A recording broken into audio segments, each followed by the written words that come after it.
It's Toby Rosario, and this is the last video of the series.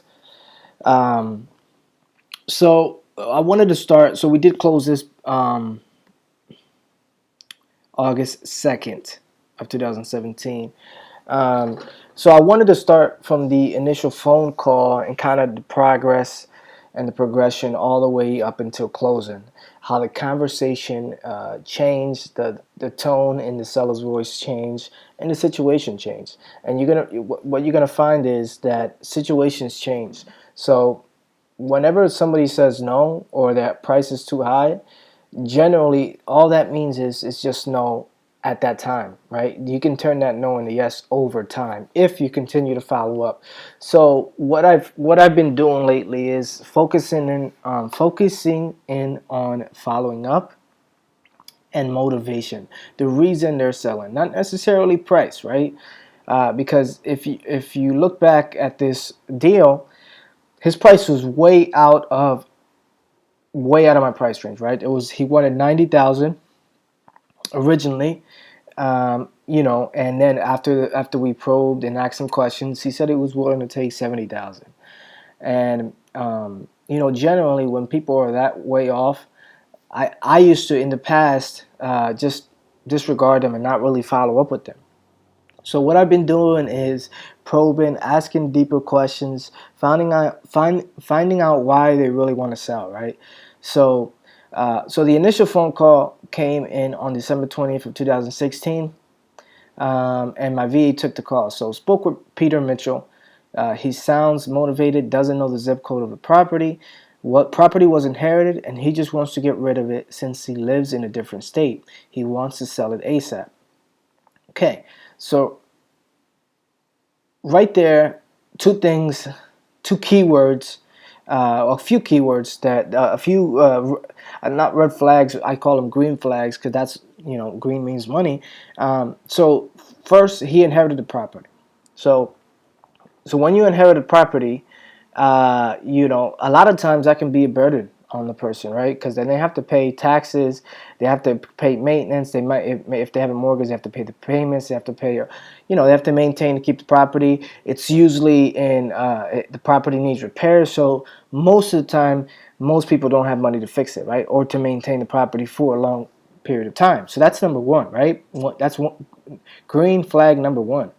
Number two, he said he wanted to get rid of it, right? We asked him, so why are you looking to sell? I just want to get rid of it, right? When somebody says that, that's motivation, right? So that stood out right away. And then also, he lived in a different state, right? So this particular seller lived in Washington, D.C. The property was in South Jersey, which was about 2.5 hours away. So there was no way he could have, from a distance, maintain the property, take care of it, look over it, fix it up, and then eventually rent it out and all that. It was hard for him to do that from a distance, right? And even if he wanted to sell it, the property needed a lot of work. So he would have had to fix it with his own cash or try to sell it as is. But in order to sell it as is, you generally have to sell to an investor, right? Somebody who has cash. And that's where we come in. So the owner wanted 70,000, 90,000 over the phone. He said he'll take 70,000, right? So that was a $20,000 price drop, right, from just one question. So regardless of what he wanted to, what he was asking for, my price was going to be 15,000, right? So we offered that, and now there is a little gap there because of the holidays. So we followed up with him on January 2nd. We offered him $15,000, and then, believe it or not, he did not. Generally, when you lowball somebody, and you can really gauge how how motivated they are in the way they respond, right? So if he didn't curse me out, he didn't do any of that. He said, I remember the conversation. He said, no, I can't do 15. He didn't curse me. He said, I might consider it. Because I laid out, the things that I just mentioned earlier. You're living in Washington, D.C. You're going to have to fix it up. If you want to sell it, you're going to have to fix it up to get it to, presentable to buyers. and then you have to list it on the market. Then you split the commission. Then somebody has to get a proof of financing. If you want to rent it out, you have to fix it up regardless. Then you're gonna have to find a tenant. Then you're gonna have to manage the tenant from a distance. I laid out all these situations and I kind of explained to him. But he did not want to. He didn't curse me out or anything like that. So I knew that I should be following up because he was motivated, and I knew that if I continue to follow up over time, I was able. I would be able to get that price down to where I needed to be. So he said he would consider it, and he was follow up with us in a week. I didn't wait a week, so we followed up with him on January 5th. Left a voicemail. Okay. Um, Spoke with seller. Seller is not willing to take less than $50,000. Not willing to negotiate. Not negotiable. Put in a long-term follow-up. So he said he was going to follow up with us in a week. I followed up in 3 days. Left a voicemail. The 6th, I spoke with him. He said he wouldn't consider no less than 50. Now keep in mind, again, he wanted $90,000. Asked him a couple questions. He said he's willing to take 70. Right. Offered him 15. He didn't curse me out or anything like that. Followed up with him in a week. He said he would take no less than 50. So that's $40,000 in a matter of 2 weeks, right? So that tells me there's motivation there, right? So we just put him up in a follow-up system. We followed up with him the next month, February 8th. Spoke with seller. Still won't budge on price. States he will list it in an auction site to get the most amount. Okay, that's fine. I followed up with him in April, actually March. Left a message with his wife. So about a month later, left a message with his wife. So what I did was I found out. I called the county, found out if he owed some taxes. So I found out he did owe taxes. He had a tax lien on the property, and it was over $10,000. And I was going to use that as leverage in my negotiating. I was going to let him know, look, the longer you wait on this, the higher that tax is gonna come, because there's interest accrued daily. It's interest accrued on that balance, so it's gonna continue to rise, right? So left a message, found out. So I called him back on the 22nd. He didn't respond with me. So I followed up with him. I would say 2 weeks later, April 5th. Spoke with seller, made offer at $23,500. Says he would call me back in 2 days. Okay. He never called me back. I'm sorry. He called me back a week later. Mitchell called me back stating he's going with this imaginary new company who made him a higher offer than mine. I will not budge on price. I call bullshit on this higher offer. Don't follow up with him until at least 60 days. Okay? So once he called me back and said he was going with another company, I knew he was lying. Here's how I knew he was lying. Because when I asked him, who's the other offer from? Who's this company you're referring to? I probably know him. Who's this investor? I know the area very well, and I know most of the investors. Maybe it's somebody I know. Maybe it's a good friend of mine, right? And he kind of stuttered, and he wanted to see if I would move up in price, right? And I didn't want to move up in price. Although I knew that I can sell it for around $35,000, $36,000, right? I knew that he was starting to get desperate at that point, so I wasn't going to budge on price. We built a rapport, and I kind of let him know where my position was as far as price, and I wasn't going to budge on that price. So I was just going to be patient, right? I even said I was going to follow up with him in 60 days. He called me back 3 weeks later, 18 days later. Mr. Mitchell called me this morning. He's going to accept the offer at $23,000. Sounded very motivated to get the deal done.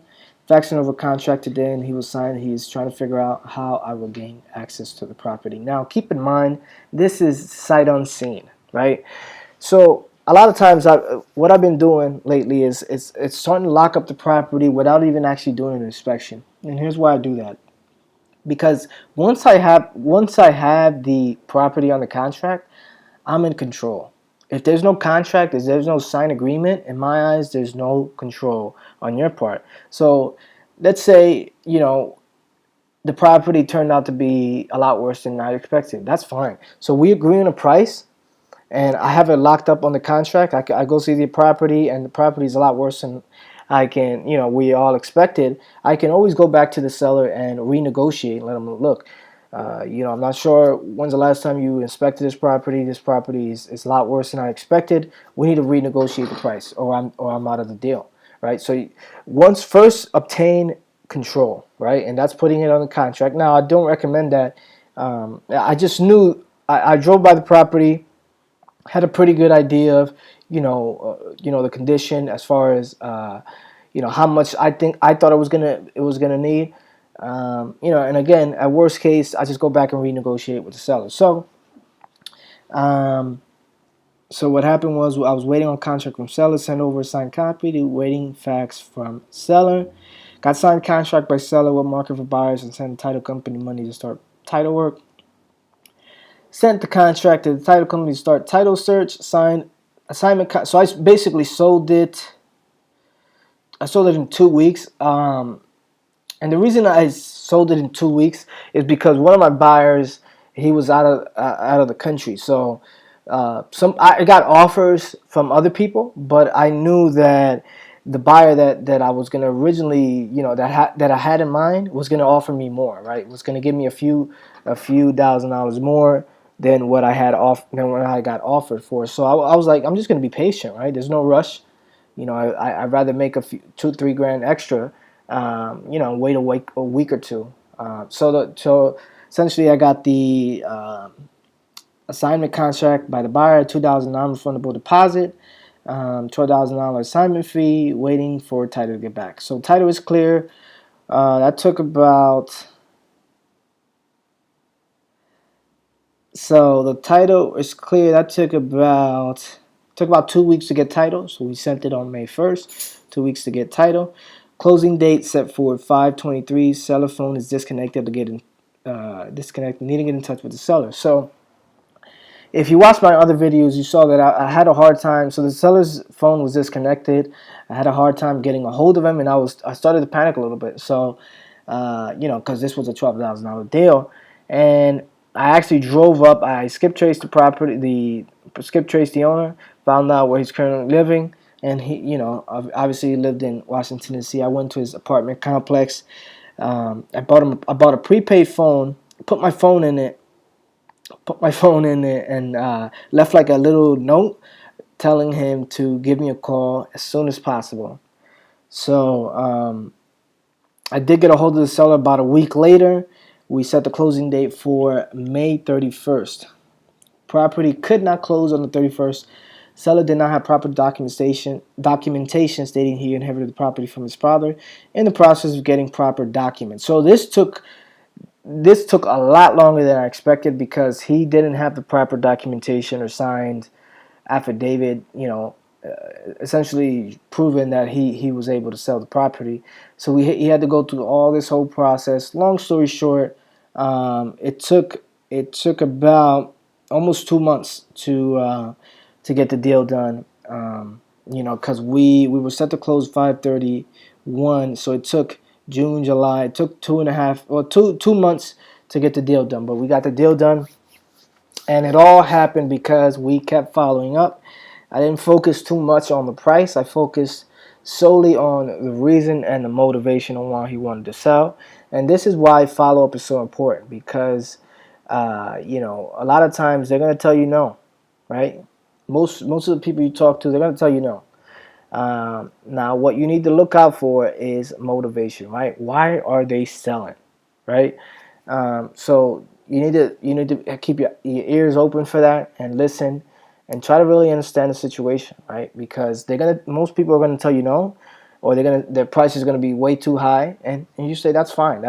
You just be patient and keep following up every month, every couple weeks, and eventually, if you're persistent enough, you should get that deal. So that's it, guys. Wanted to shoot a quick video and end the series, and hopefully I continue to provide as much valuable information to you guys as I can. Thanks.